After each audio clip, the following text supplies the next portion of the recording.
नमस्कार साथियों, आप सभी का और एक बार हार्दिक स्वागत और अभिनंदन करता हूं।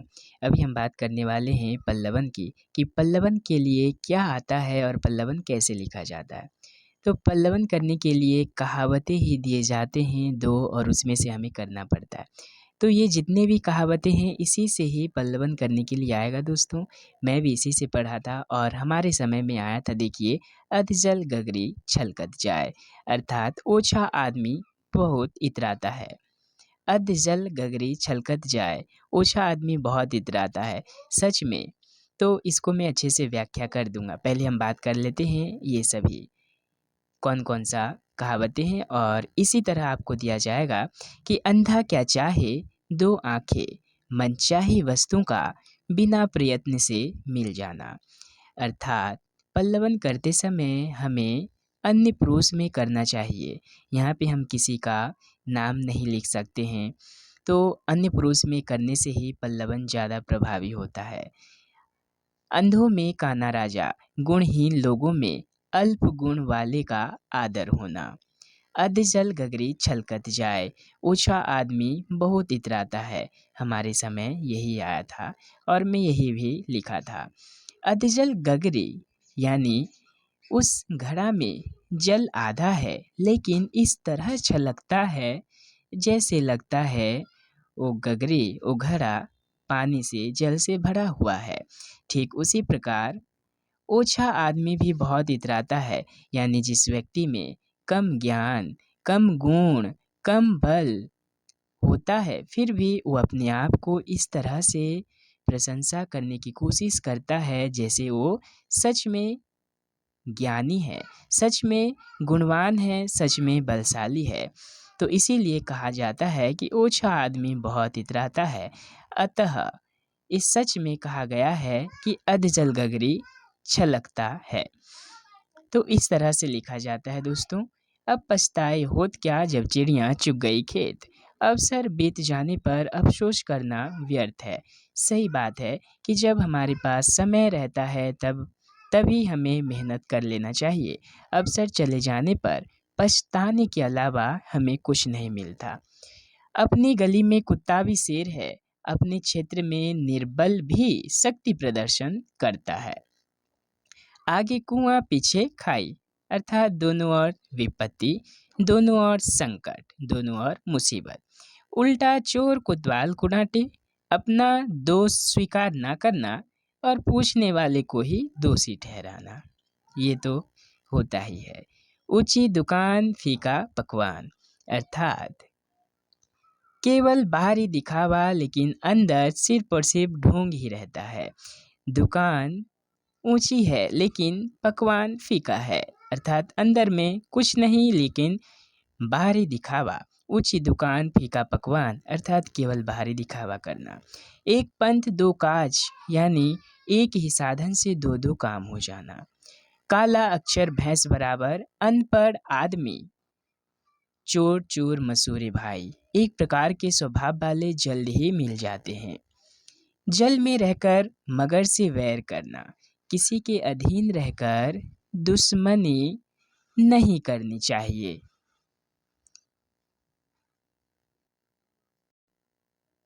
जिसकी लाठी उसकी भैंस, ताकतवर की ही विजय होती है। दोस्तों, ये जितने भी यहाँ पे कहावतें हैं आप इसको अच्छे से पढ़ लीजिए। कहावतें ही पल्लवन करने के लिए दिया जाता है। और एक बात बता दूं कि और एक बार आया था कि नर हो ना निराश करो मन को। ये मैथिली शरण गुप्त जी के द्वारा रचित एक कविता है। इसीलिए दिया गया कि नर हो ना निराश करो मन को। सच में हम इंसान हैं, हम नर हैं, हम अपने मन को निराश क्यों करें। कभी कहते हैं कुछ काम करो, कुछ काम करो, जग में रहकर कुछ नाम करो। तुम भी हो कुछ ये ध्यान में रखो, और ये जो साधन हमें उपलब्ध है उसी साधन में हमें आगे बढ़ना है।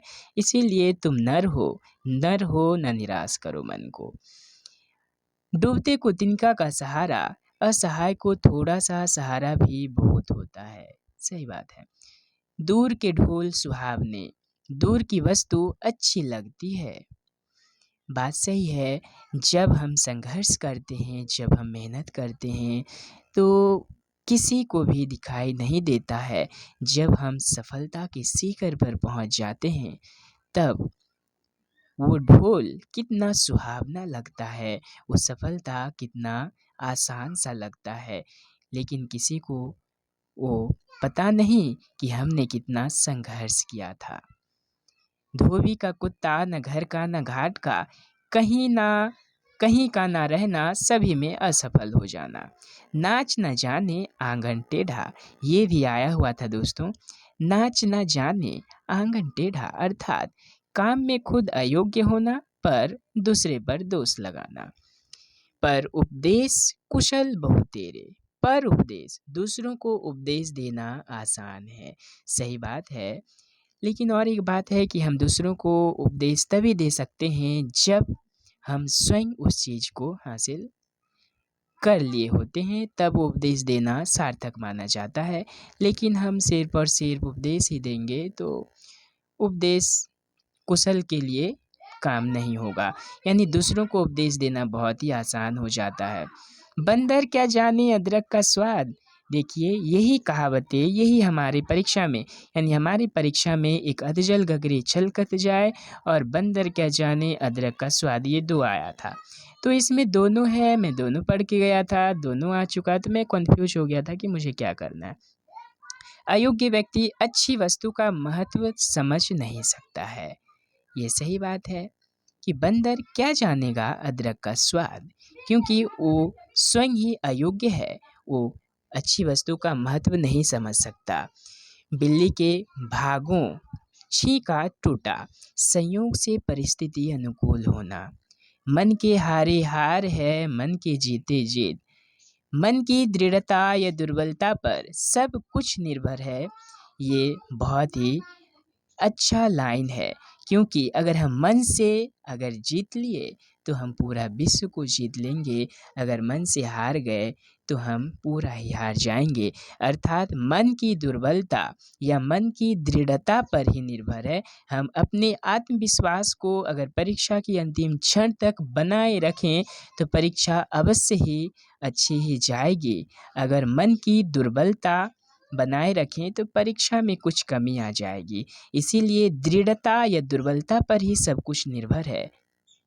मुंह में राम बगल में छुरी, दिखाने के लिए मित्रता पर वास्तव में शत्रुता। लातों के भूत बातों से नहीं मानते हैं लोग, नीच लोग डरने से ही काम करते हैं, नीच लोग डरने से ही काम करते हैं। हाथ कंगन को आड़ से क्या, प्रत्यक्ष के लिए प्रमाण की आवश्यकता नहीं है। होनहार बीरवान के होत चिकने पात, अर्थात महान बनने के लक्षण बचपन से ही प्रकट होने लगते हैं।